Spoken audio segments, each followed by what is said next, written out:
السلام علیکم ورحمۃ اللہ وبرکاتہ۔ وعلیکم السلام ورحمۃ اللہ وبرکاتہ۔ الحمد للہ وکفى وسلام علی عباده الذین اصطفى، اما بعد فقد قال اللہ تبارک وتعالی فی کلامہ القدیم، اعوذ باللہ من الشیطان الرجیم، بسم اللہ الرحمن الرحیم۔ وَإِذْ جَعَلْنَا الْبَيْتَ مَثَابَةً لِلنَّاسِ وَأَمْنًا وَاتَّخِذُوا مِن مَّقَامِ إِبْرَاهِيمَ مُصَلًّى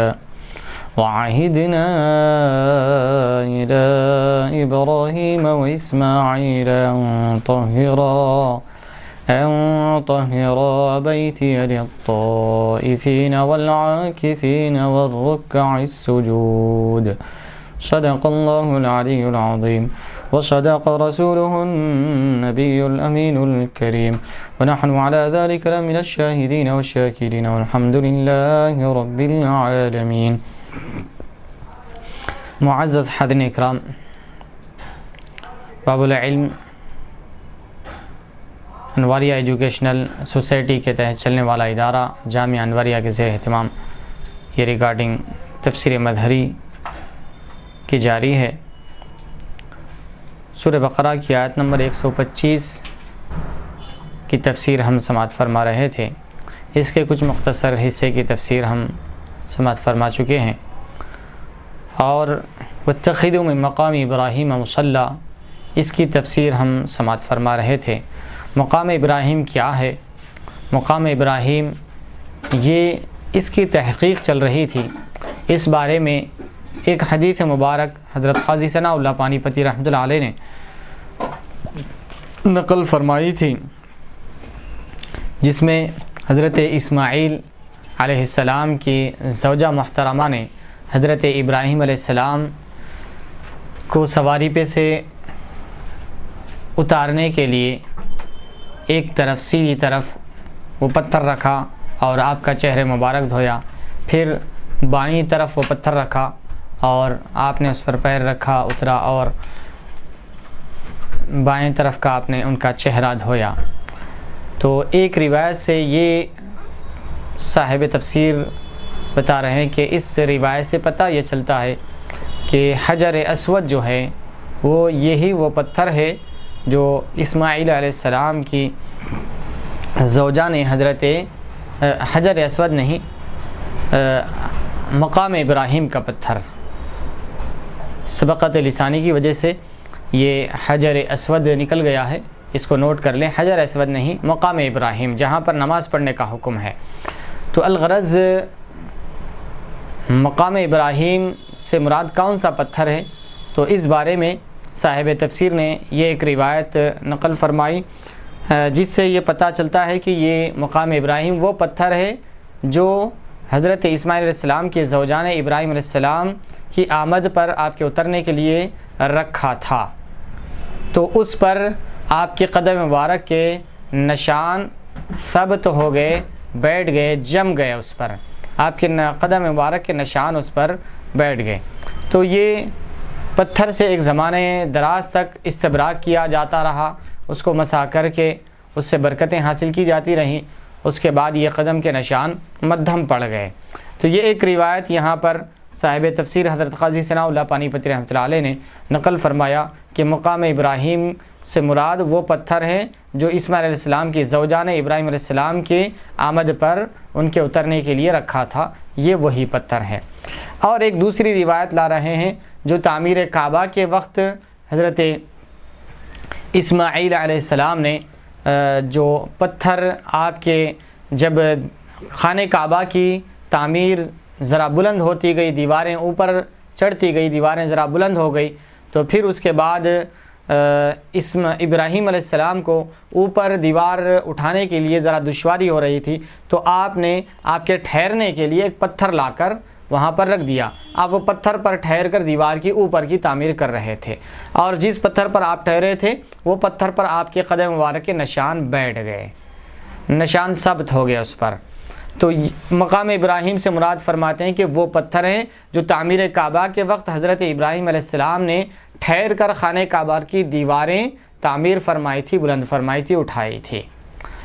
تب یہ دوسری روایت سے آج کی تفسیر ہم سماعت فرمائیں گے۔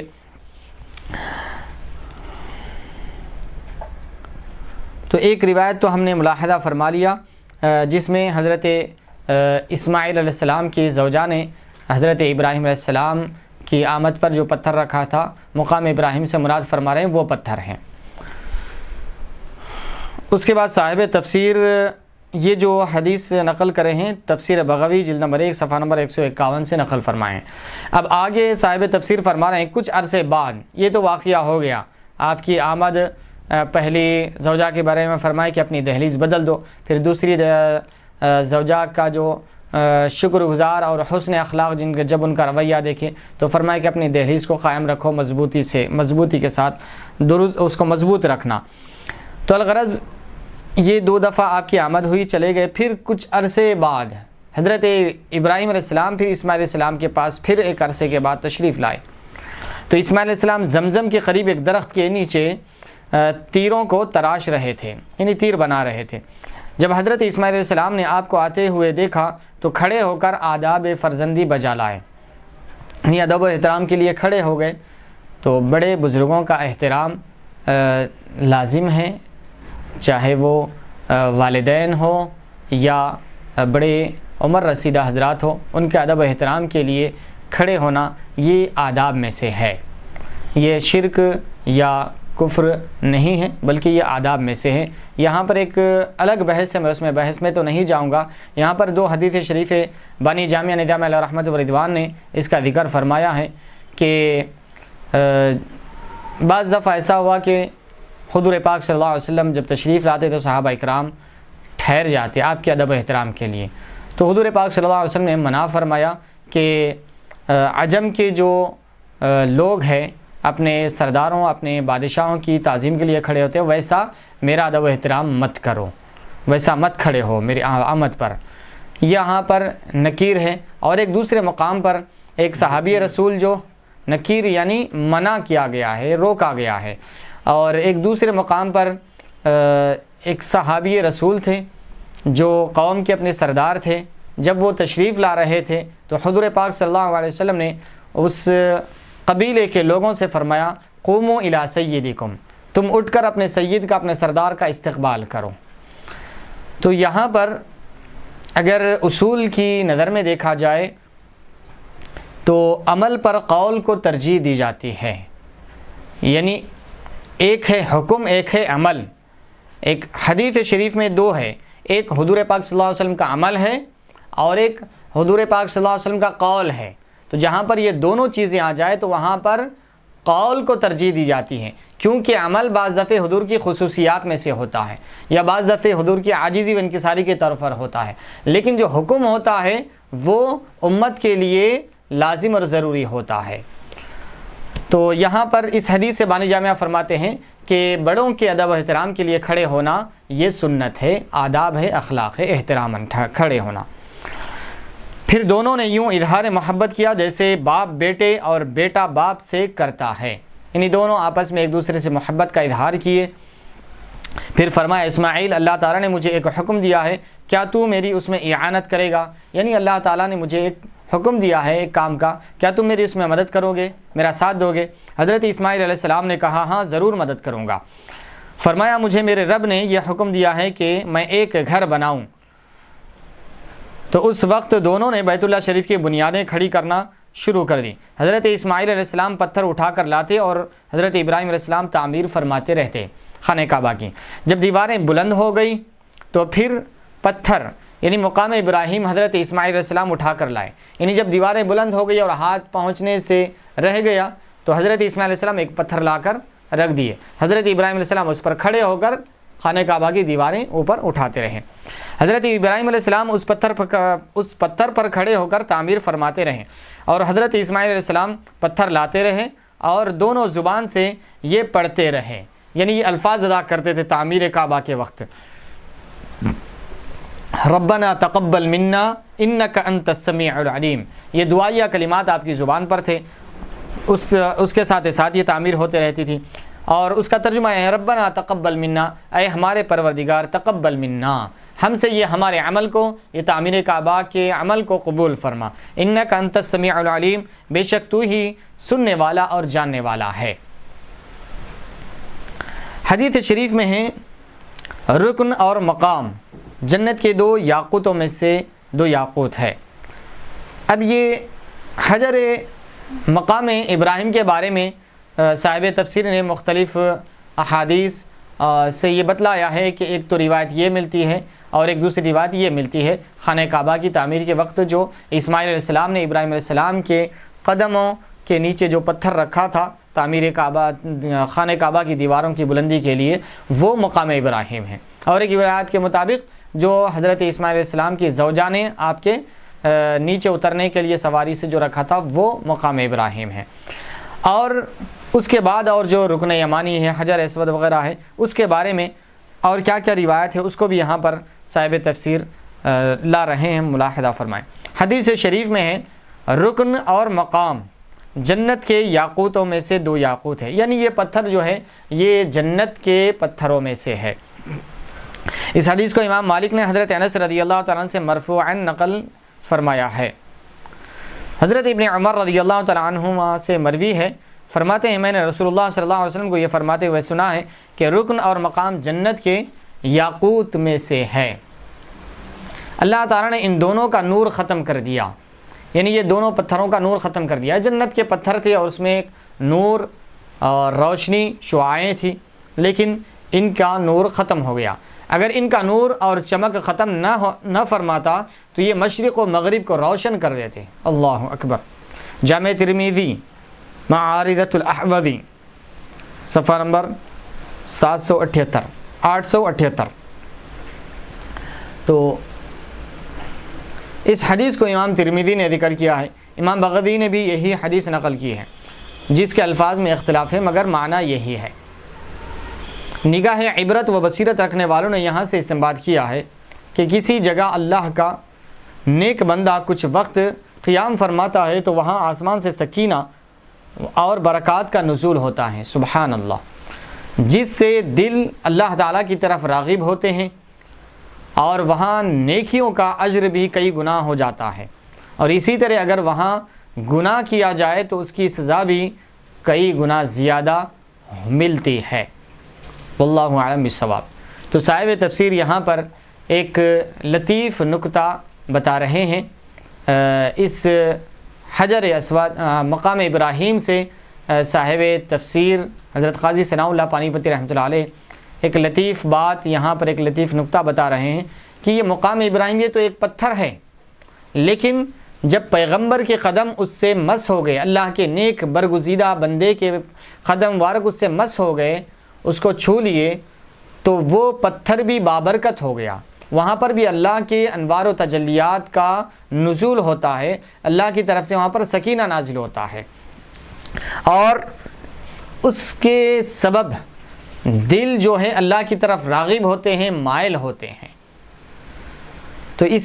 جس طریقے سے حضرت ابراہیم علیہ السلام کی صحبت سے وہ پتھر عام پتھروں کی طرح نہیں بلکہ اس کے ایک خاص الگ شان اور مقام و مرتبہ ہو گیا اس کا، اسی طریقے سے اولیاء اللہ جو اللہ کے نیک اور برگزیدہ بندے رہتے ہیں، وہ اگر کسی خاص مقام پر اگر قیام کرے تو وہ مقام بھی بابرکت ہو جاتا ہے۔ تو فرمان نگاہ عبرت و بصیرت رکھنے والوں نے یہاں یہ استنباط کیا ہے کہ کسی جگہ اللہ کا نیک بندہ کچھ وقت قیام فرماتا ہے، جیسے کہ دہلی میں حضرت بابا فرید الدین گنج شکر علیہ رحمت و رضوان کا وہاں پر قیام فرمانا، چھلا فرمانا، وہ ایک مخصوص مقام ہے۔ اس طریقے سے بزرگان دین کئی مقامات پر، بابا شرف الدین اولیاء رحمۃ اللہ علیہ ان کی عبادت گاہ پہاڑ کے نچلے حصے میں ہے، اور اسی طریقے سے بزرگان دین کے جہاں معمولات ہوتے تھے، جہاں پر عبادات اور ریاضات اور مجاہدات ہوتے تھے، وہ مخصوص مقامات ہوتے تھے۔ وہ مخصوص مقامات اللہ تبارک و تعالیٰ کی رحمت اور برکت اور سکینہ نزول ہونے کا مقام ہوتا ہے، فرما رہے ہیں۔ تو وہاں آسمان سے سکینہ اور برکات کا نزول ہوتا ہے۔ یعنی صرف انبیاء علیہ السلام، یعنی انبیاء علیہ السلام کے ساتھ ساتھ اللہ کے اور جتنے نیک بندے ہیں تو تمام نیک بندے جہاں پر آرام کرتے ہیں، جہاں پر اللہ کا ذکر، عبادت، ریاضت، مجاہدہ کرتے ہیں، یا وہ جہاں بیٹھتے ہیں تو وہ جگہ وہ مقام برکت والا ہو جاتا ہے، یہ بھی ثابت ہو رہا ہے کیا؟ بے شک یہی صرف انبیاء نہیں بلکہ انبیاء کے ساتھ ساتھ اللہ کے اولیاء صوفیاء بھی وہاں پر مراد ہیں۔ بالکل، یہاں پر یہ اسی لیے فرما رہے ہیں صاحب تفسیر، یہاں پر انبیاء کی تخصیص نہیں ہے، گرچہ کہ نبی کا یہاں پر ذکر آیا ہے، اس سے استدلال فرما رہے ہیں علماء اکرام اور محققین اعظام کہ اللہ کے برگزیدہ بندے، اور احادیث شریفہ میں ایسی بہت ساری مثالیں ملتی ہیں۔ ایک مشہور واقعہ ہے، اختصاراً ذکر کر دوں، ایک بہت ہی نیکوکار بندہ تھا، وہ نبی نہیں تھا، پیغمبر نہیں تھا، نیکوکار بندہ تھا، نیک تھا، صالح تھا، اللہ کا ولی تھا۔ تو وہ گزر رہا تھا، لیکن جب وہ دھوپ میں سے گزرتا تو اللہ تعالیٰ نے اس کے اوپر رحم فرما کر اس کے اپنا محبوب بندہ ہونے کے خاطر اس پر اللہ تعالیٰ بادل کو سایہ فگن کر دیا تھا، اس کو دھوپ نہیں لگتی تھی، بہت نیکوکار بندہ تھا۔ لیکن ایک ساتھ ایک بدکار، ایک گنہگار بندہ وہاں سے گزر رہا تھا، وہ دیکھا کہ یہ کتنا اللہ کا برگزیدہ اور محبوب بندہ ہے، وہ بھی اس کے قریب گیا اور جا کر وہ بادل کے سائے میں ٹھہر گیا۔ اس نے پوچھا تو کون ہے؟ فلاں ہے، اللہ ہے۔ الغرض وہ بہت گنہگار بندہ تھا، اس نے کہا کہ تو اتنا بدبخت اور گنہگار ہے، کہیں تیری وجہ سے میرا یہ بادل کہیں نہ چلے جائے اللہ تعالیٰ کی طرف سے جو آ رہا ہے۔ تو وہ ذرا شکستہ دل ہو گیا کہ میں یہ ایک اللہ کا نیک بندہ ہے، ولی صفت ہے، اللہ کا برگزیدہ بندہ ہے، میں اس کے پاس کچھ برکت، اللہ کی رحمت حاصل کرنے کے لیے آیا اور انہیں مجھے ہی بھگا دے رہا ہے۔ تو وہ ذرا اس کا دل ٹوٹ گیا، شکستہ ہو گیا، اور وہ اللہ کی بارگاہ میں گڑ گڑا کر توبہ و استغفار کیا، اپنے حال پر رحم کرنے کے لیے دعا کیا۔ تو اس کے بعد وہ جو نیکوکار بندہ تھا اس کو دھتکار دیا، اور دھتکار کر وہاں سے اس کو چھوڑ کر چلا گیا کہ یہاں سے نکل جا، کہیں تیری وجہ سے اللہ کا عذاب مجھ پر نہ آ جائے۔ اس کو اپنایا نہیں وہ نیک بندہ، لیکن ہوا یہ کہ اب تک اس کے برگزیدہ ہونے کی وجہ سے اللہ تعالیٰ اس پر بادل کا سایہ کر رہا تھا، لیکن جب اللہ تعالیٰ کے ایک گنہگار بندے کا اس نے دل توڑ دیا، تو جب وہ وہاں سے نکلا تو اور ادھر وہ گنہگار بندہ صدق دل سے توبہ کیا، اور اس کو وہاں سے نکلا انہیں ادھر انہیں ادھر، تو وہ سایہ جو بادل سایہ کر رہا تھا وہ نیکوکار بندے کے ساتھ نہیں بلکہ گنہگار بندے کے ساتھ چلا گیا جو توبہ کر لیا تھا اللہ کی بارگاہ میں۔ تو یہ احادیث شریفہ سے بہت ساری چیزیں ثابت ہیں۔ خود قرآن مجید میں مریم علیہ السلام جو کہ پیغمبر نہیں ہے، یہ تو متفقہ چیز ہے، آپ کی جہاں پر عبادت کا مقام تھا وہاں پر حضرت زکریا علیہ السلام نے ٹھہر کر دعا فرمائی۔ تو یہ قرآن شریف سے بھی ثابت ہے، احادیث مبارکہ سے بھی ثابت ہے، یہ پیغمبروں کے ساتھ تخصیص نہیں ہے، بلکہ جو اولیاء کرام ہیں، بزرگان دین ہیں، وہ بھی کہیں پر مخصوص مقام پر عبادت کرتے ہیں تو وہ بھی اللہ تبارک و تعالیٰ کے انوار اور تجلیات اور برکات اور سکینہ کے نزول ہونے کی جگہ ہوتی ہے۔ سبحان اللہ، نازل ہونے کی جگہ، نازل ہونے کی جگہ ہے۔ اسی لیے اہل سنت والجماعت کا اس بارے میں یہ موقف ہے کہ بزرگان دین کی بارگاہوں کو جائیں، چونکہ بزرگان دین کی بارگاہیں یہ اللہ تبارک و تعالیٰ کی سکینہ اور رحمت نازل ہونے کا مقام، خاص مقام ہے۔ تو ان پر جو انوار و تجلیات کی بارش ہوتی ہے، زائر زیارت کرنے والا جب وہاں جاتا ہے تو وہ ان کے اوپر نازل ہونے والی رحمت اور برکتوں سے وہ بھی مستفید ہوتا ہے۔ اللہ تبارک و تعالیٰ ان کے انوار و برکات سے آنے والے کو محروم نہیں کرتا۔ تو فرماتے ہیں کہ آسمان سے سکینہ اور برکات نازل ہوتا ہے جس سے اللہ تعالیٰ کی طرف دل راغب ہوتے ہیں، مائل ہوتے ہیں۔ اور اس کے بعد اور ایک یہ بھی بیان فرما رہے ہیں کہ وہاں پر نیک عمل کرنا، وہاں پر نیک کام کرنا، اس کا اجر و ثواب بڑھا دیا جاتا ہے، اس کا اجر و ثواب بڑھا دیا جاتا ہے۔ اور اس کے برعکس اگر کوئی گناہ کرتا ہے تو اس کے گناہ میں بھی بڑھا دیا جاتا ہے، جیسے کہ مکہ المکرمہ ہے۔ مکہ المکرمہ میں اس کی شرافت، اس کی حرمت، اس کی برکت، اس کی عظمت، اس کی رفعت کی وجہ سے وہاں پر ایک نیکی کرنے کا ثواب اللہ تعالیٰ 1,00,000 نیکی کرنے کے برابر رکھا ہے۔ اس کے برعکس اگر کوئی گناہ کرتا ہے تو ایک گناہ کرتا ہے تو اس کو 1,00,000 گناہ کے برابر اس کو سزا ملے گی۔ تو جو مقام، جیسا مقام ہوگا وہاں پر اسی طریقے سے ایک مثال کے ساتھ واضح کر دوں، گرچہ کہ بد کلامی، گالی گلوچ، لڑنا جھگڑنا یہ جائز نہیں ہے، منع ہے، منع کیا گیا اسلام میں سے۔ بعض دفعے ہم اپنی زندگی میں دیکھتے ہیں کہ مسجد میں اگر کوئی لڑ رہے ہیں، جھگڑ رہے ہیں، بد کلامی کر رہے ہیں، گالی گلوچ کر رہے ہیں،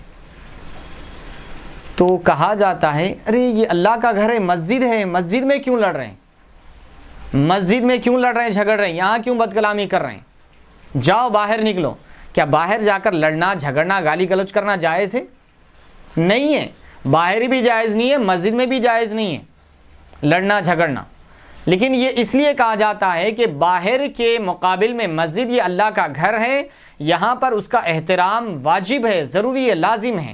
تو یہاں پر تم اس کا ادب و احترام کرنے کے بجائے اس کے ادب و احترام کو پامال کر رہے ہیں، تم یہاں پر نیکیوں کے بجائے گناہ زیادہ کما لے رہے ہیں۔ اس لیے کہا جاتا ہے کہ اس کا احترام، یہاں پر نیکیاں بھی ملتی ہے، اور اس کے برعکس اگر کوئی غلط کام کرتا ہے تو اس کا گناہ بھی زیادہ ہوتا ہے۔ اسی لیے ایک عام آدمی گناہ کرتا ہے اور ایک عالم گناہ کرتا ہے، تو عالم اور عام آدمی میں فرق ہے۔ اگر عام آدمی گناہ کرتا ہے تو اس کو معمول کے مطابق سزا ہوگی، لیکن اگر عالم گناہ کرتا ہے تو اس کو ڈبل گناہ ہوگا، اس لیے کہ وہ جاننے پر بھی ایک تو گناہ کا گناہ ہوگا، دوسرا جاننے کے باوجود گناہ کر رہا ہے، اس لیے اس کو سخت ترین اور ڈبل سزا ہوگی۔ اسی لیے اللہ تعالیٰ نے سورہ احزاب میں ازواج مطہرات کے بارے میں ایسی آیت نازل فرمائی ہے۔ تو الغرض بتانے کا مقصود یہ ہے کہ جہاں پر اللہ کے محبوب اور برگزیدہ بندے ہوتے ہیں، جس کی برکت سے اس مقام کا پر کیے جانے والے عمل کا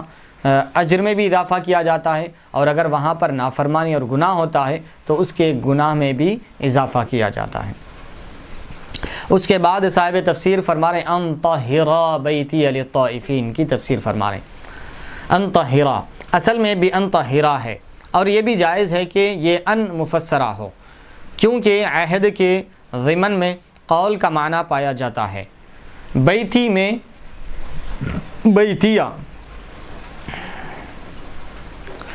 بیتیہ میں اپنی طرف نسبت فضیلت عطا کرنے کے لیے ہے، یعنی طہارت اور توحید پر بناؤ، یعنی انطہرا بیتیہ، میرے گھر کو پاک کرو۔ ہم نے عہد لیا، وعدہ لیا ابراہیم اور اسماعیل علیہم السلام سے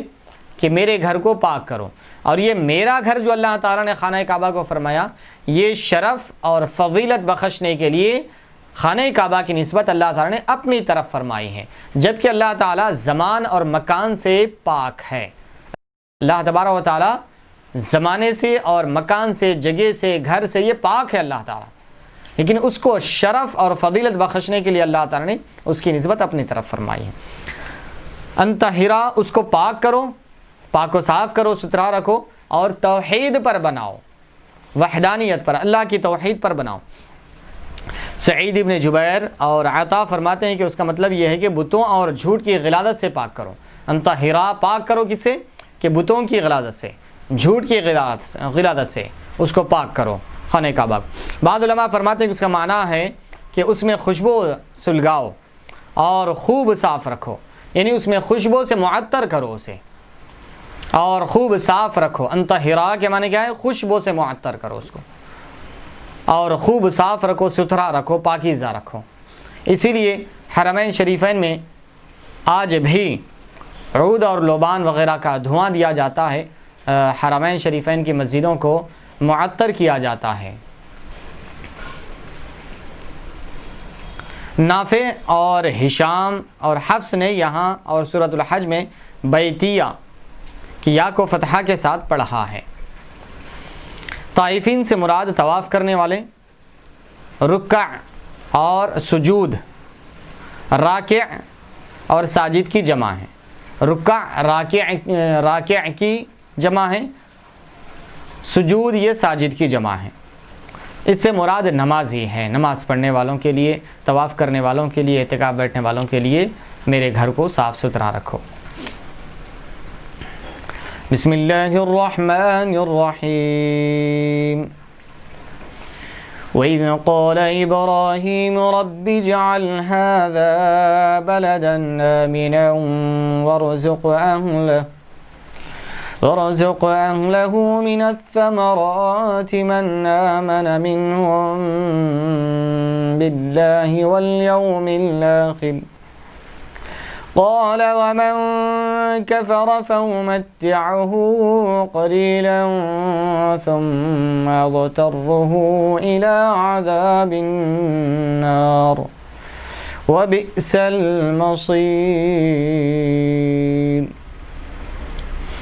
اور یاد کرو جب عرض کی ابراہیم نے، اے میرے رب بنا دے اس شہر کو امن والا اور روزی دے اس کے باشندوں کو طرح طرح کے پھلوں سے، یعنی جو ان میں سے ایمان لائیں اللہ پر اور روز قیامت پر۔ اللہ نے فرمایا ان میں سے جس نے کفر کیا اسے بھی فائدہ اٹھانے دوں گا چند روز، پھر مجبور کروں گا اسے دوزخ کے عذاب کی طرف، اور یہ بہت ہی برا ٹھکانہ ہے۔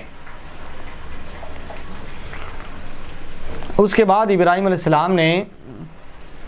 دعا فرمائی مکۃ المکرمہ کے بارے میں، جب خانہ کعبہ تعمیر ہو گئی یا چل رہی تھی، اس وقت حضرت ابراہیم علیہ السلام نے اس شہر کے رہنے والوں کے لیے دعا فرمائی، مکۃ المکرمہ کے رہنے والے باشندوں کے لیے دعا فرمائی۔ کیا دعا فرمائی؟ ملاحظہ فرمائیں۔ وَإِذْ قَالَ إِبْرَاهِيمُ رَبِّ اجْعَلْ هَذَا بَلَدًا آمِنًا، اور یاد کرو جب حضرت ابراہیم علیہ السلام نے فرمایا، کہا ربی اے میرے رب، اجعل هذا البلد آمنا، اے بارلا اس شہر کو امن والا بنا دے، امن و امان والا بنا دے، قتل غارت گیری سے اس کی حفاظت فرما، لوٹ مار سے اس کی حفاظت فرما، چوری ڈاکہ زنی سے اس کی حفاظت فرما، وارزق اہلہ من الثمرات من آمن منہم باللہ والیوم الآخر، اے بارلا اور اس شہر کے رہنے والوں کو عطا فرما، پھلوں سے رزق عطا فرما۔ اس شہر کے رہنے والوں میں جو اہل ایمان ہیں، جو ایمان لائے ان میں سے اللہ پر اور روز آخرت پر، جو ان میں سے شہر میں رہنے والوں میں سے جو ایمان والے ہیں، اللہ پر اور روز آخرت پر ایمان رکھنے والے، ان لوگوں کو پھلوں کا رزق عطا فرما۔ تو رب ذوالجلال نے فرمایا قال ومن کفر فأمتعه، تو رب ذوالجلال نے فرمایا ومن کفر، اور جس نے کفر کیا اسے بھی عطا کروں گا رزق، اسے بھی رزق عطا کروں گا، فأمتعه قلیلا، لیکن اس کو لطف اندوز ہونے دوں گا تھوڑا، ثم اضطره الى عذاب النار، پھر اس کو گھسیٹوں گا جہنم کے عذاب کی طرف، وبئس المصیر، اور کیا ہی برا ٹھکانہ ہے جہنم۔ حضرت ابراہیم علیہ السلام نے دعا کی، ہے میرے رب اس شہر مکہ کو امن والا بنا دے، جیسے عیشۃ راضیۃ سے مراد ذات رضیۃ ہے، اسی طرح آمنا بمعنی ذا امن ہے، یا آمنا من فیہ، یعنی اس کے لیے امن والا بنا دے جو اس میں ہے، آمنا بمعنی ذا امن، یعنی امن والا بنا دے شہر کو، بلدن آمنا امن والا شہر بنا دے، یا اس کا معنی کیا ہے آمنن کا؟ من فیہ، آمنن من فیہ، امن والا بنا دے شہر کو، من فیہ جو اس میں رہتے ہیں ان کے لیے امن والا بنا دے۔ جسے کہا جاتا ہے لیل نائم، تو مراد رات سونے والی نہیں ہے بلکہ رات میں سونے والے ہوتے ہیں، لیل نائم یعنی رات سوتی نہیں بلکہ رات میں سونے والے مراد ہوتے ہیں، یہاں پر سونے والے مراد ہوتے ہیں، رات سوتی نہیں۔ اسی طرح اس کا مطلب بھی یہی ہوگا کہ اس شہر والوں کو امن والا بنا دے، یعنی اس شہر والوں کو، اس شہر میں رہنے والوں کو امن والا بنا دے، اس شہر کو امن والا بنا دے مطلب اس شہر میں رہنے والوں کو امن والا بنا دے۔ حضرت ابراہیم علیہ السلام نے پھلوں سے رزق ملنے کی دعا فرمائی، کیونکہ وہ وادی غیر آباد تھی، یہ آبادی جو تھی غیر آباد تھی، اس لیے آپ نے پھلوں سے رزق ملنے کی دعا فرمائی۔ القصص میں ہے کہ الطائف شام کے شہروں میں سے اردن کے قریب تھا۔ جب حضرت ابراہیم علیہ السلام نے دعا فرمائی تو اللہ تعالیٰ نے جبرائیل علیہ السلام کو حکم دیا، انہوں نے طائف الطائف کو جڑ سے اکھیڑا اور بیت اللہ کے ارد گرد سے اسے 7 مرتبہ گھمایا، یعنی 7 مرتبہ اس کو بیت اللہ شریف کا طواف کرایا، اس کے ارد گرد گھمایا، پھر وہاں ہی رکھ دیا۔ اکثر مکہ کے پھل اسی شہر سے آتے ہیں، یعنی جو الطائف جو فرمایا گیا ہے وہاں سے اکثر مکے کے پھل وہیں سے آتے ہیں، کیونکہ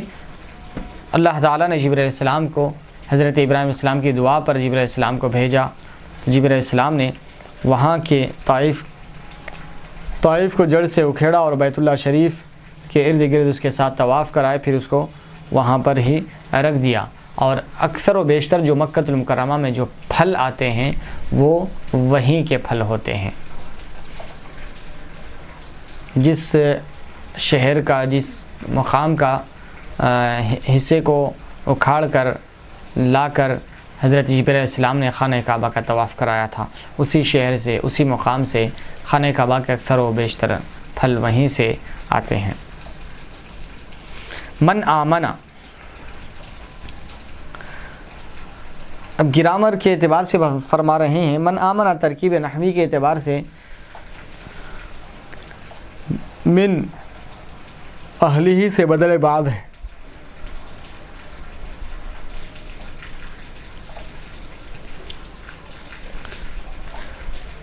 من آمنا جو ہے ترکیب نحوی کے اعتبار سے من اہلہ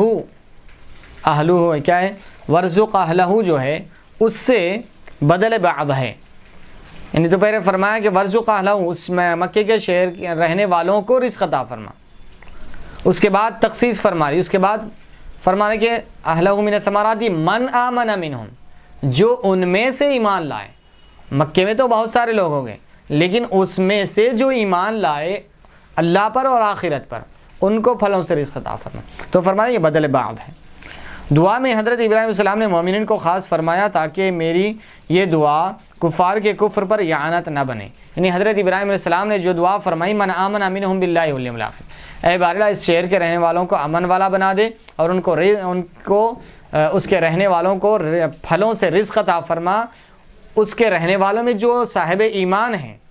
ان کو پھلوں سے رزق عطا فرما۔ تو فرما رہے ہیں کہ یہاں پر حضرت ابراہیم علیہ السلام نے کفار و مشرکین کو چھوڑ دیا، ایمان والوں کے ساتھ تخصیص کی، ان کے لیے دعا فرمائی، غیروں کے لیے دعا نہیں فرمائی۔ تو فرما رہے ہیں کہ کفار کے حق میں دعا نہیں فرمائی، اس لیے کہ کہیں ایسا نہ ہو جائے کہ کفار کے کفر پر اعانت یعنی مدد کرنے کا امکان نہ ہو جائے، مدد کرنے کا امکان نہ ہو جائے، اس لیے کفار کو اس فہرست سے نکال دیا، یعنی کفار کو بھی امن والا بنا دے اور ان کو بھی پھلوں سے رزق عطا فرما، تو پھر یہ تو ان کے کفر پر ان کی مدد کرنے کے مماثل ہو جائے گا، برابر ہو جائے گا۔ تو کفر پر مدد کرنا نہیں چاہتے تھے، اس لیے کفار کو امن والوں سے اور رزق والوں کی فہرست سے نکال دیا۔ ومن کفر کا من آمنا پر عطف ہے، معنی یہ ہوگا ورزق من کفر، اور جس نے کفر کیا اسے بھی رزق عطا فرما۔ یہاں پر بات مکمل ہو گئی۔ اس میں اس بات پر آگاہی ہے کہ رزق اللہ تعالیٰ کی دنیاوی رحمت ہے جو مومن و کافر سب کے لیے عام ہے، سب کے لیے برابر ہے۔ اس بات پر آگاہی ہے کا مطلب، اس بات پر آگاہی یعنی اشارہ ہے، اس بات پر یہ بات سے ثابت ہوتا ہے، معلوم ہوتا ہے کہ رزق اللہ تعالیٰ کی دنیاوی رحمت ہے جو مومن اور کافر سب کے لیے عام ہے۔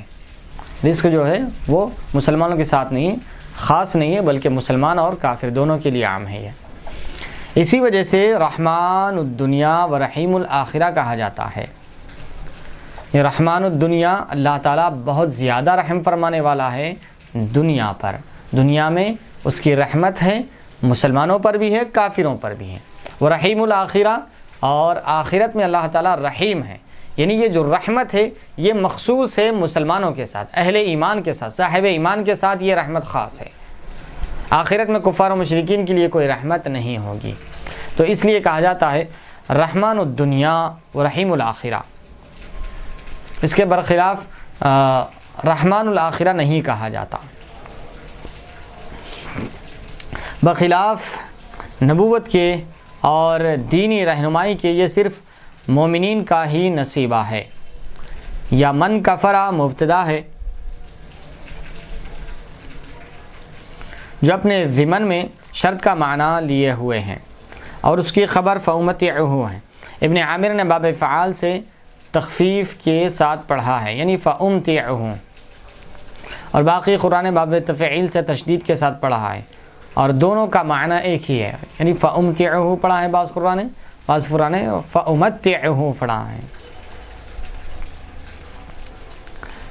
قلیلاً مصدر متاعن کی صفت ہے، چونکہ دنیا کا مال و متاع آخرت کی نعمتوں کے مقابل میں کم ہے، اس لیے قلیل سے تعبیر فرمایا، یا اس لیے کہ اللہ تعالیٰ کے نزدیک یہ دنیا کا مال و متاع کم مرتبہ ہے۔ رسول اللہ صلی اللہ علیہ وسلم نے ارشاد فرمایا، اگر دنیا اللہ تعالیٰ کے نزدیک مچھر کے پر کے برابر بھی وقعت یعنی اہمیت ویلو رکھتی تو اللہ تعالیٰ کافر کو اس سے پانی کا ایک گھونٹ بھی نہ پلاتا۔ اس حدیث کو امام ترمذی نے روایت کیا ہے اور صحیح کہا ہے۔ اسی طرح سہل بن سعد سے مروی ہے، یا قلیلاً زماناً کی صفت ہے، یعنی ان کی عمر کے عرصے تک ہم انہیں لطف اندوز کریں گے، یعنی عمر کا بعض حصہ، عمر کے ایک حصے تک، ایک لمیٹڈ ٹائم تک انہیں لطف اندوز کریں گے۔ اگر یہ کہا جائے کہ کفر تمتع کا سبب نہیں ہوتا تو پھر یہاں کیسے خبر پر فا داخل کی گئی ہے؟ اس کا جواب یہ ہے کہ کفر تمتع کی تقلیل کا سبب ہے، کفر تمتع کا سبب نہیں ہے، کفر تمتع کی تقلیل کا سبب ہے، یعنی کفر جو ہے وہ ان کو لطف اندوز ہونے کا سبب نہیں ہے، بلکہ کفر کی وجہ سے جو لطف اندوزی تھی اس میں کمی آ گئی ہے، تقلیل کا سبب یہ کفر بن رہا ہے ان کا، یعنی ان کے جو رزق میں کمی ہو رہی ہے۔ فَأُمَتِّعُهُ قَلِيلًا فرمایا اللہ تعالیٰ، میں ان کو بھی لطف اندوز ہونے دوں گا دنیاوی رزق ہے، لیکن قلیلاً تھوڑا، یہ دنیاوی زندگی کے حد تک، اس کے بعد آخرت میں ان کے لیے ہمیشہ ہمیشہ ابد الآباد تک کے لیے تباہی ہے، عذاب میں مبتلا ہے، کیونکہ یہ دنیا آخرت کے مقابل میں قلیل ہے، عمر کے حساب سے، پیریڈ کے حساب سے، وقت کے لحاظ سے، ہر اعتبار سے دنیا آخرت کے حساب سے کم ہے۔ تو فرمایا کفر تمتع کی تقلیل کا سبب ہے، کیونکہ دنیا کی نعمتیں جلدی ملنے والے حصوں پر مقصور ہے، یعنی دنیا میں جو مل جا رہا اتنا ہی، اب اس کے بعد آخرت میں اس کے لیے کچھ بھی نہیں ہے، اور آخرت کے درجات کے حصول کا وسیلہ بننے سے مانع ہے، یعنی دنیا میں جو مل گیا، اب آخرت دنیا میں ملنے کے بعد پھر آخرت میں نہیں ملے گا اسے۔ اسی لیے صحابہ کرام کے سامنے جب لذیذ اور شحیح اور اچھے بہترین کھانے پیش کیے جاتے تو صحابہ کرام ایک صحابی رسول وزار و خطار رونے لگے اور فرمانے لگے کہ یہ کھانا میرے سامنے سے لے کر چلے جاؤ، کیونکہ میں نے رسول اللہ صلی اللہ علیہ وسلم کا ایسا لذیذ کھانا کبھی کھاتے ہوئے نہیں دیکھا ہے، اور میں یہ سمجھتا ہوں کہ اللہ تعالیٰ نے اب دنیا میں ہم پر نعمتیں کشادہ فرما دی ہے، کہیں ایسا نہ ہو کہ یہ دنیا میں نعمتیں کھانے کی وجہ سے کہیں میری آخرت کی نعمتیں گھٹ نہ جائے، کم نہ ہو جائے، اس لیے میں دنیاوی لذتوں کو نعمتوں کو چھوڑتا ہوں تاکہ آخرت میں میرا ذخیرہ ہو جائے۔ تو فرما رہے کہ جو دنیا میں مل گیا جو نعمتیں، اب اس کے ہٹ کر پھر آخرت میں نہیں ملے گی، لیکن جو محبوب اور نیک اور برگزیدہ بندے رہتے ہیں وہ آخرت کی جو ہمیشہ کی زندگی ہے اس کے بارے میں سوچتے ہیں، دنیا کے بارے میں نہیں سوچتے، یہ جیسا چاہے گزر جاتی ہے، اس کا کوئی پریشانی کی بات نہیں ہے، جیسا چاہے یہ گزرنے والی ہے، یہ ختم ہونے والی ہے دنیا۔ اس لیے بزرگان دین دنیا کو اور کھانے لذت کی چیزوں کو، کھانے پینے کو زیادہ اہمیت اور ویلو نہیں دیتے۔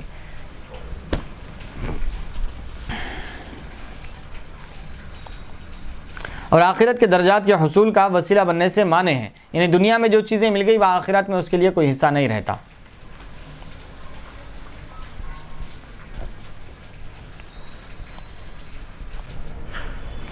یہ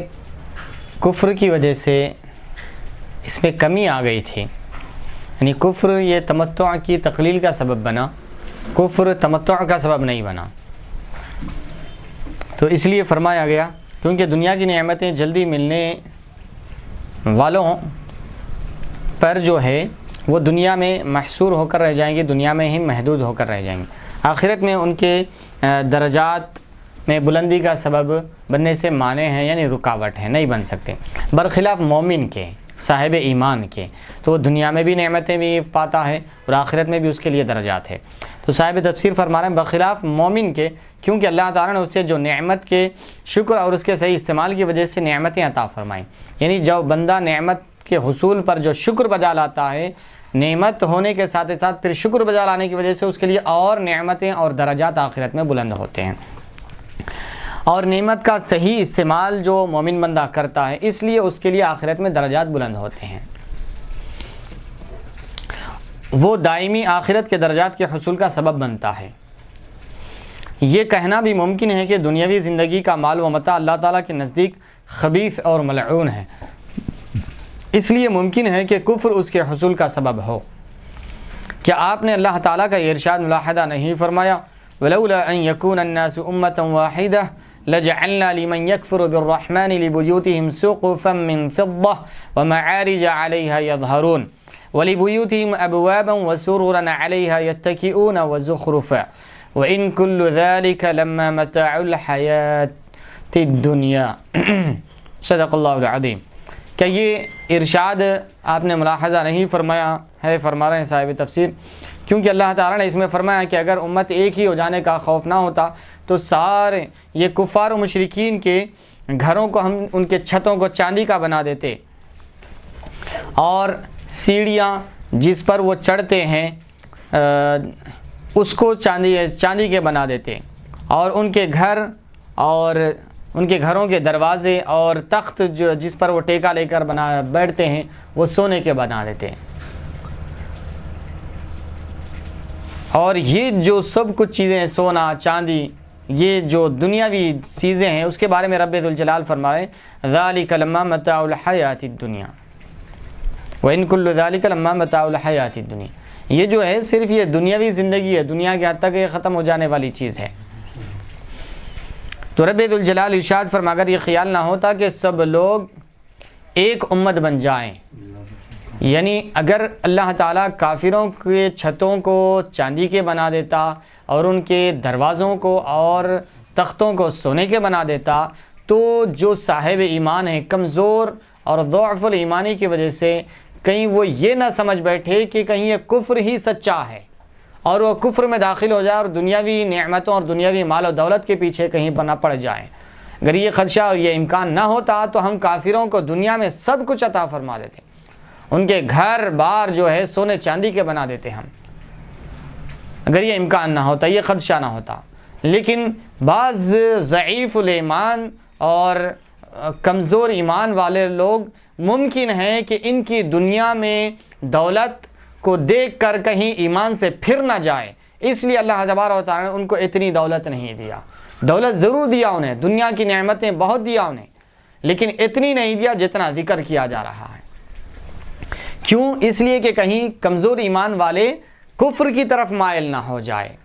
ان کے دنیاوی نعمتوں کو دیکھ کر کہیں ایمان والے کفر کی طرف مائل نہ ہو جائے، راغب نہ ہو جائے، اس لیے ہم نے ایسا نہیں کیا۔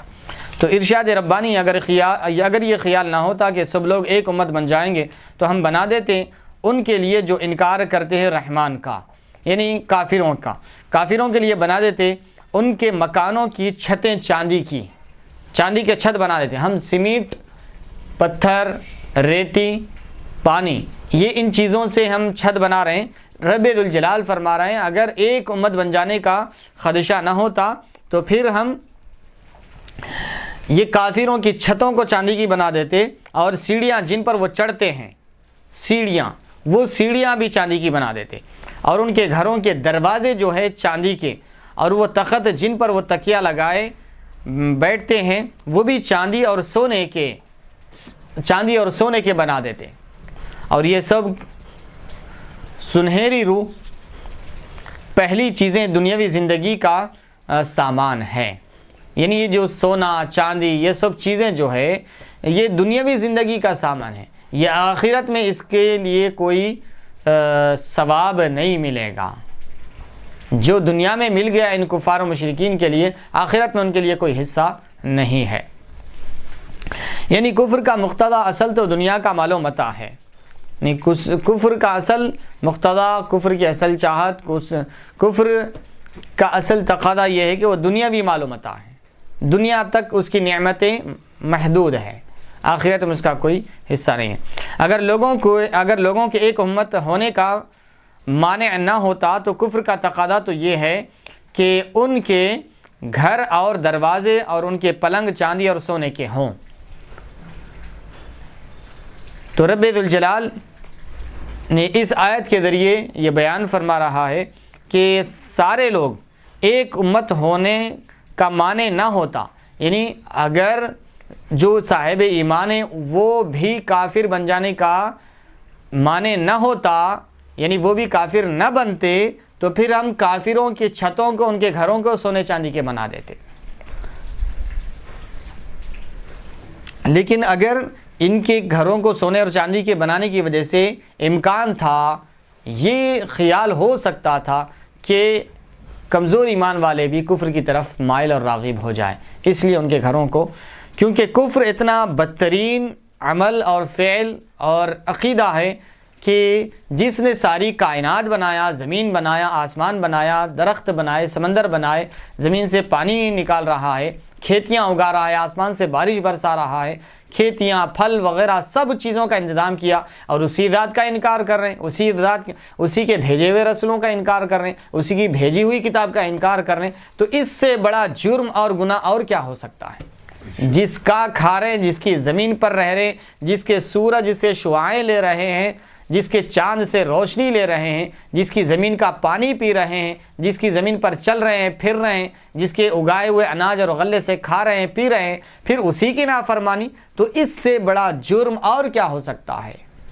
تو رب ذوالجلال فرما رہے ہیں فَأُمَتِّعُهُ، میں ان کو لطف اندوز ہونے دوں گا، قلیلاً، تھوڑا، دنیاوی زندگی کے حد تک، دنیا کی نعمتیں ان کے لیے مہیا کر دوں گا، ان کے لیے آسان کر دوں گا، فراوانی دے دوں گا، ان کے لیے خوب بہت زیادہ دے دوں گا نعمتیں۔ اگر ایمان والے ادھر مائل ہونے کا امکان نہ ہوتا تو ان کے گھر سونے چاندی کے بنا دوں گا، اتنی نعمتیں دوں گا۔ ثم اضطرہ الی عذاب النار، پھر یہ تھوڑے وقت کے لیے یہ لطف اندوز ہو لو، نعمتوں سے فائدہ اٹھا لو، لیکن جب وقت آئے گا اس کے بعد تمہیں گھسیٹ کر اللہ تبارک و تعالی مجبور کر کے جہنم رسید فرمائے گا، آگ کے عذاب میں ڈالے گا۔ اس کے بعد حدیث شریف نقل فرما رہے ہیں صاحب تفسیر تائید کے طور پر، نبی کریم صلی اللہ علیہ وسلم کا ارشاد ہے الدنیا ملعونۃ وملعون ما فیها الا ذکر اللہ وما والاہ وعالما ومتعلما۔ سبحان اللہ، سبحان اللہ۔ ایک بہترین حدیث شریف صاحب تفسیر یہاں پر تحریر فرما رہے ہیں الدنیا ملعونۃ، یعنی دنیا ملعون ہے، وملعون ما فیہا، اور اس میں جو کچھ ہے وہ سب کچھ ملعون ہے، الا، سوائے، الا ذکر اللہ، سب چیزیں ملعون ہے سوائے اللہ کے ذکر کے، وما والاہ، اور اس کے متعلقات، یعنی ذکر اللہ سے جو چیزیں منسلک ہیں، متعلق ہیں، کنیکٹ ہے، تو وہ چیزیں چھوڑ کر دنیا ملعون ہے، دنیا میں رہنے والی ہر شے ملعون ہے سوائے اللہ کے ذکر کے، اور اللہ کے ذکر سے جو چیزیں منسلک ہے، جڑی ہوئی ہے، کنیکٹڈ ہے، اور کیا ہے؟ وعالمن، سبحان اللہ، اور عالم، ومتعلمن، اور متعلم، طالب علم اور عالم، یہ لوگ بھی مستثنا ہے، یعنی یہ لوگ چھوڑ کر عالم، متعلم، اللہ کا ذکر اور اللہ کے ذکر سے منسلک چیزیں، جڑی ہوئی چیزیں، یہ سب ملعون نہیں ہیں، اس کے علاوہ جتنی چیزیں ہیں دنیا میں وہ سب کی سب ملعون ہیں۔ دنیا ملعون ہے، دنیا کی ہر شے ملعون ہے سوائے اللہ کا ذکر اور اس کے متعلقات، اس سے جڑی ہوئی چیزیں، عالم اور متعلم، یعنی پڑھنے والا، پڑھانے والا، یہ دونوں، اور یہ چیزیں چھوڑ کر باقی کی سب چیزیں ملعون ہیں دنیا میں۔ یہ حضور پاک صلی اللہ علیہ وسلم کا ارشاد گرامی ہے۔ اس حدیث کو ابن ماجہ نے روایت کیا ہے حضرت ابو ہریرہ رضی اللہ تعالیٰ عنہ سے، سنن ابن ماجہ 4112، اور الطبرانی نے صحیح سند کے ساتھ الاوسط میں، الکبیر میں صحیح سند کے ساتھ ابو الدرداء سے بہی الفاظ، یعنی اسی الفاظ کی روایت ہے، الا مبتغی بہ وجہ اللہ، یعنی سب ملعون ہے سوائے ان چیزوں کے جس میں رضا الہی مطلوب و مقصود ہو، یعنی دنیا و ما فیہا، یہ سب ملعون ہیں سوائے ان میں وہ چیزوں کے جس سے اللہ کی رضا مقصود ہے، یعنی اللہ کی رضا کے لیے اگر کوئی دنیاوی کام کر رہا ہے لیکن اللہ کی رضا کے لیے کر رہا ہے تو وہ ملعون نہیں ہے، وہ باعث اجر و ثواب ہے۔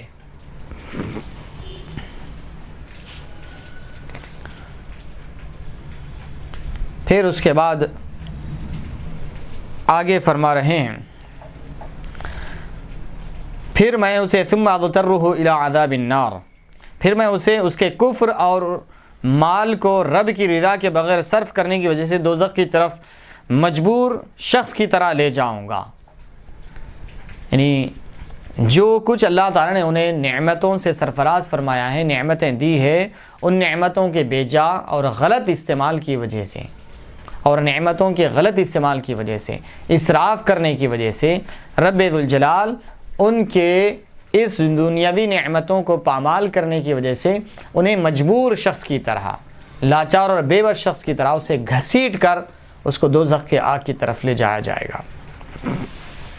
تو رب ذوالجلال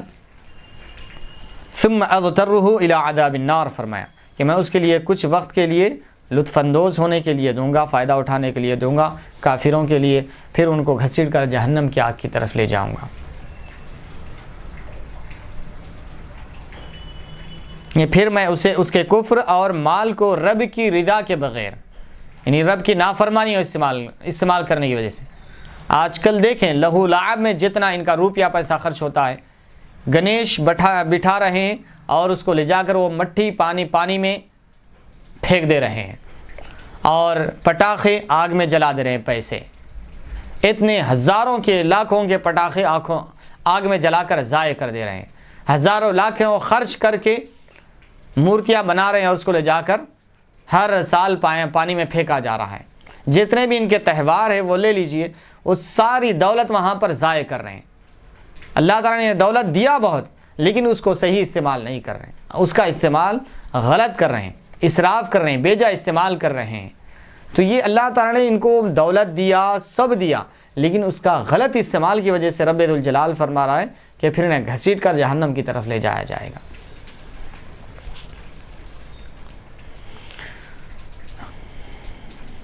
اضطرہ کا عطف فامتعہ پر ہے،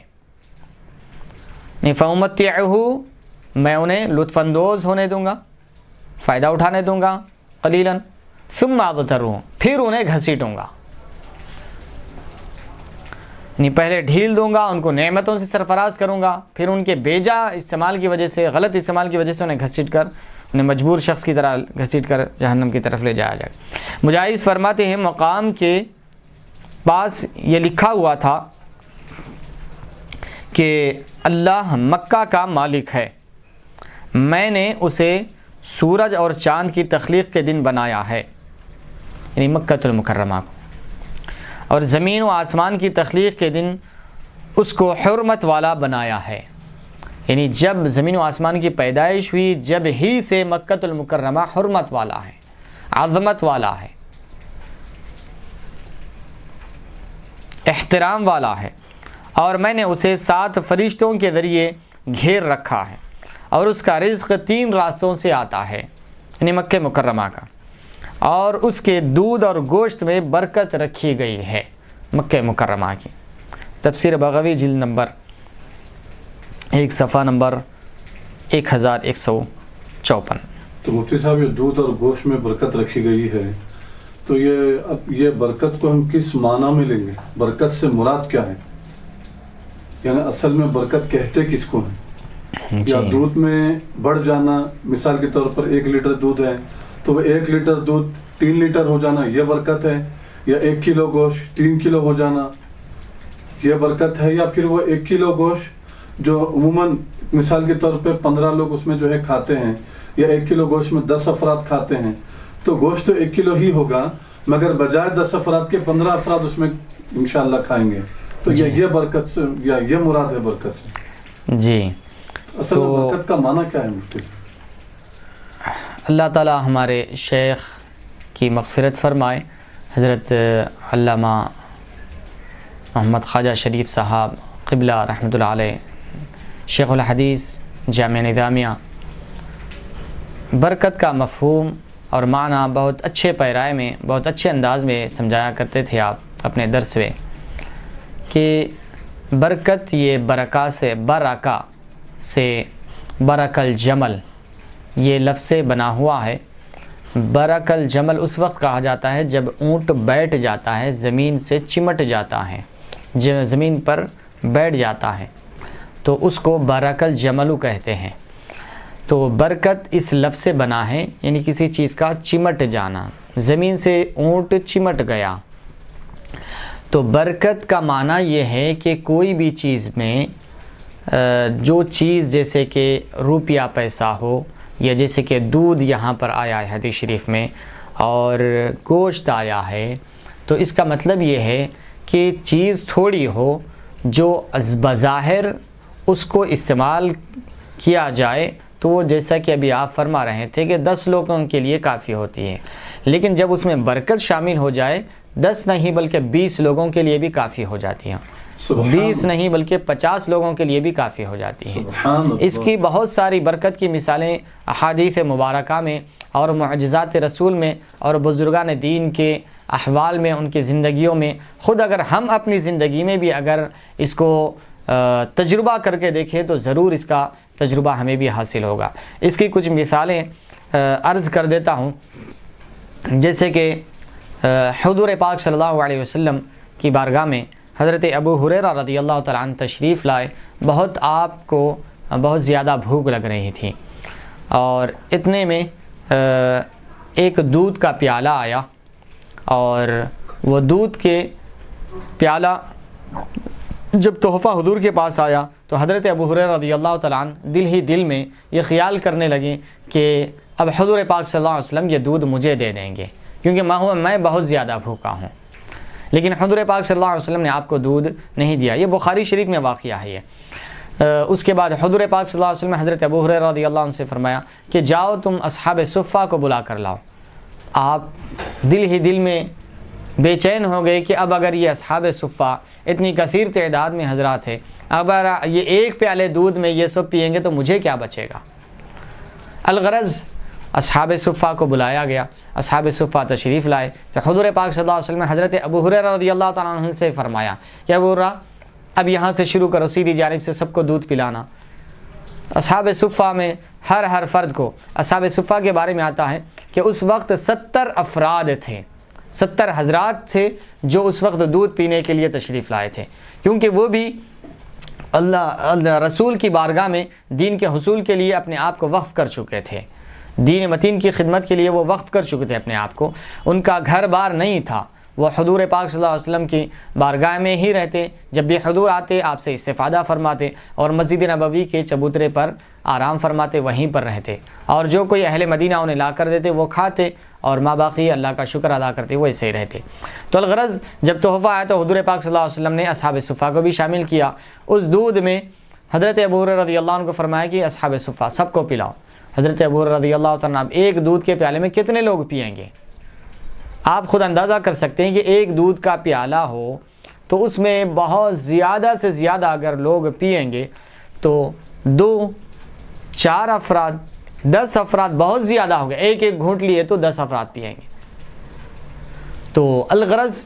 آپ فرماتے ہیں کہ میں نے دودھ پلانا شروع کیا، 1 2 5 10 20 30 40 50 60 70 صحابہ اکرام تھے، وہ سب کے سب پی لیے، شکم سیر ہو کر پیے، ایسا نہیں آدھا گھونٹ 1 گھونٹ پیے، ہر ایک شکم سیر ہو کر پیے، پیٹ بھر کر پیے۔ اس کے بعد حضرت ابو ہریرہ رضی اللہ تعالیٰ عنہ کہ حضور نے فرمایا جب پورے مکمل ہو گئے تو جب دیکھا کہ دودھ جیسا کا ویسا ہے، ابھی دودھ بچا ہوا ہے ویسے ہی، تو اب حضور پاک صلی اللہ علیہ وسلم نے فرمایا کہ ابو ہریرہ اب پیو۔ حضرت ابو ہریرہ رضی اللہ تعالیٰ عنہ نے دودھ پیا، شکم سیر ہوئے، پی لیے، اس کے بعد پیٹ بھر گیا، لیکن حضور نے فرمایا پھر پیو، پھر تھوڑا پئیں۔ حضور نے پھر فرمایا ابو ہریرہ اور پیو۔ تو الغرض 3 دفعہ حضور پاک صلی اللہ علیہ وسلم نے آپ کو دودھ پلایا، آپ دودھ پیے، لیکن پھر بھی دودھ بچا ہوا تھا، باقی تھا۔ تو اس کو شیخ الحدیث قبلہ رحمۃ اللہ علیہ فرماتے ہیں کہ یہ ہے برکت، اس کو کہا جاتا ہے، یہ حضور کا معجزہ بھی ہے، حضور کا معجزہ بھی ہے۔ تو یہ حضور کا معجزہ ہو گیا۔ اب برکت میں آپ کو، اب ہماری زندگی میں، آپ کی اور میری زندگی میں خود ایکسپیرینس کر کے، تجربہ کر کے دیکھ لیں آپ، یہ خود ہم نے بھی اپنایا سو ہے، اور بہت سارے لوگوں کو بھی دیکھا، اور مخالفین جو فاتحہ کے درود سلام کے مخالفین ہیں انہوں نے بھی اس کو تجربہ کر کے دیکھا۔ اس کے بعد ہماری اس چیز کا بزرگان دین نے جو بتایا ہے نسخے کا، اس پر انہوں نے بھی خود اعتراض کے باوجود اس پر عمل کر کے دیکھا تو فائدہ ہی فائدہ ہوا۔ میں آپ کو ایک برکت کی مثال یوں دے دیتا ہوں کہ حدیث شریف میں ہے کہ جب کوئی بھی چیز کھانے کی، سالن کی اور دودھ، چائے وغیرہ کوئی بھی چیز ہو تو برتن ڈھانک کے استعمال کرنے کا حکم ہے، پورا کھول دینے کا حکم نہیں۔ اس کا ڈھکن جو ہوتا ہے، اوپر کا جو ڈھکن ہوتا ہے وہ پورا نہیں کھولنے کا حکم ہے، اس کو ڈھانک کر تھوڑا ہٹا کر نکالنا چاہیے، کھانا، سالن وغیرہ۔ جو حدیث جابر وغیرہ میں یہ روایت ہے اور یہ عمل کیا گیا۔ جو تھوڑا سا ایک دمبا تھا وہ کئی حضرات اس میں شکم سیر ہو کر کھائے، 2 سیر۔ سالن یا کھانا جو ہے جب نکال رہے ہیں تو پورا ڈھکن ہٹا کر نکالنے کے بجائے تھوڑا سا ڈھکن ہٹا کے نکالتے جائیں، ضرورت جی ہاں، پورا ڈھکن نہیں جو ہے ہٹانا چاہیے۔ ہاں، پورا ڈھکن ہٹانے سے منع فرمایا گیا ہے کہ اس سے برکت چلے جاتی ہے۔ اچھا، تھوڑا ڈھکن ہٹا کر تھوڑا ایک کونے سے تھوڑا ہٹا دے، تھوڑا اس در سے کھانا نکال لے، کھانا، سالن وغیرہ، یہ برکت اس سے جڑی ہوئی رہے گی، اس سے چمٹی ہوئی رہے گی۔ لیکن پورا ہٹا دیا جائے تو پھر برکت ختم ہو جاتی ہے۔ یہ عمل اپنے گھروں میں بھی کر کے آپ تجربہ کر کے دیکھ سکتے ہیں۔ اور ایک عمل برکت کا جو بزرگان دین اس بارے میں تجربہ کر کے ہم کو بتایا ہے کہ اگر دعوت وغیرہ ہو تو وہاں پر جو پکوان ہیں، جو دیگ وغیرہ ہے، جو بھی ہے پکوان، وہاں پر یاسین شریف پڑھ کر اس پر دم کر دیں،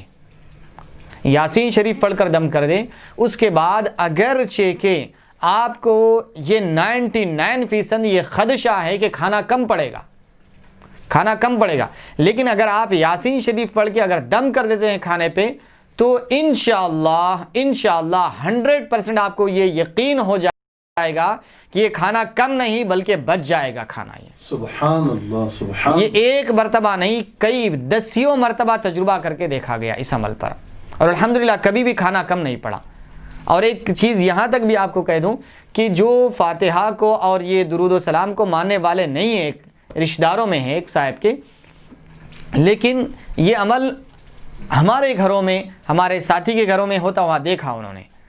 کھانا جب کم پڑنے کا قوی امکان تھا، لیکن جب یاسین شریف پڑھ کے دم کر دیا گیا تو کھانا سب کو برابر ہوا، بلکہ کھانا بچ گیا۔ جب بھی ان کے پاس، مخالفین کے پاس دعوت ہوتی ہے تو خاص طور پر ہمارے ساتھی کو، حافظ صاحب کو بلاتے ہیں، کس لیے؟ یاسین شریف پڑھ کے کھانے پہ دم کرنے کے لیے۔ سبحان اللہ، کہ وہ لوگ بھی اس بات کے قائل ہو گئے، سبحان اللہ، ہائے ہائے ہائے، کہ وہ بھی اس بات کے قائل ہو گئے کہ یاسین شریف پڑھ کے اگر دم کیا جائے تو ضرور اس میں برکت ہوتی ہے، کھانا کم ہونے کا امکان ہی نہیں رہتا، بلکہ برابر نہیں بلکہ اضافہ اور بچ جاتا ہے۔ سبحان اللہ، سبحان، تو یہ برکت ہے جو اللہ تعالیٰ اپنے کلام کے ذریعے عطا فرماتا ہے۔ اور یہاں پر جو صاحب تفسیر نے جو حدیث شریف یہاں پر نقل فرمائی ہے، اس کے پیچھے بھی یہ حدیث شریف گزر گئی ہے کہ اس حضور پاک صلی اللہ علیہ وسلم نے فرمایا کہ مکے میں اللہ تعالیٰ نے دودھ اور گوشت میں برکت رکھی ہے۔ کیوں؟ اس لیے کہ حضرت اسماعیل علیہ السلام کی زوجہ جب حضرت ابراہیم علیہ السلام تشریف لائے تھے تو آپ کی جو ضیافت فرمائی، آپ نے جو آپ کی مہمان نوازی کی، وہ دودھ اور گوشت کے ذریعے فرمائی، تو اللہ تعالیٰ نے مکے والوں کے لیے دودھ اور گوشت میں برکت رکھ دیا فرمایا۔ سبحان اللہ، سبحان اللہ، ہائے ہائے ہائے، کیا بات۔ تو اسی لیے آپ دیکھیں گے کہ مکے والوں کی زیادہ تر غذا یہی ہے، گوشت اور دودھ ہے، اسی پر ان کا جینا ہے۔ اسی لیے اگر آپ حالات کا جائزہ لیں یا تاریخ اگر پڑھیں تو آپ کو اندازہ ہوگا کہ جب امریکہ وغیرہ نے عربوں کو ڈرایا تھا تو اس وقت عربوں نے یہی جواب دیا کہ ہم پیٹرول پر بھروسہ کرنے والے نہیں ہیں، یہ پیٹرول تو اب آیا ہے، 50-100 سال سے اب آیا ہے ہمارے پاس، ورنہ ہماری پچھلی ہسٹری دیکھیں کہ ہم یہاں پر جو زندہ ہے صدیوں سے بکریوں کے دودھ اور گوشت پر ہم زندہ ہیں، کھجور کھا کر زندہ ہیں ہم، بکریوں کا دودھ پی کر، انہیں چرا کر، ان کا گوشت کھا کر، اونٹوں کا گوشت اور بکریوں کا دودھ پی کر زندہ ہیں۔ تو ان کی اکثر و بیشتر غذا یہی ہے، کیونکہ وہاں پر مکے والوں کے لیے، عرب والوں کے لیے اللہ تعالیٰ نے اس چیزوں میں برکت رکھ دی ہے۔ تو حاضرین اکرام، یہ آیت مبارکہ کی تفسیر یہاں پر مکمل ہوئی۔ پھر انشاءاللہ تبارک و تعالی آگے کی آیت وَإِذْ يَرْفَعُ إِبْرَاهِيمُ الْقَوَاعِدَ مِنَ الْبَيْتِ وَإِسْمَاعِيلُ رَبَّنَا تَقَبَّلْ مِنَّا إِنَّكَ أَنْتَ السَّمِيعُ الْعَلِيمُ، یہ جو خانہ کعبہ کی تعمیر کا ذکر والی آیت آ رہی ہے آگے، انشاءاللہ تبارک و تعالی آنے والے نشستوں میں اس کی تفسیر ملاحظہ فرمائیں گے۔ اللہ تبارک و تعالی سے دعا ہے کہ رب تبارک و تعالی ہمیں دین و دنیا کی سعادت نصیب فرمائے، دین و متین کو صحیح طور پر سمجھ کر پڑھنے، اس پر عمل کرنے کی توفیق عطا فرمائے۔ وصلی اللہ تعالی وسلم علی خیر خلقہ سیدنا محمد وعلی آلہ وصحبہ اجمعین، الحمد للہ رب العالمین، لا الہ الا اللہ۔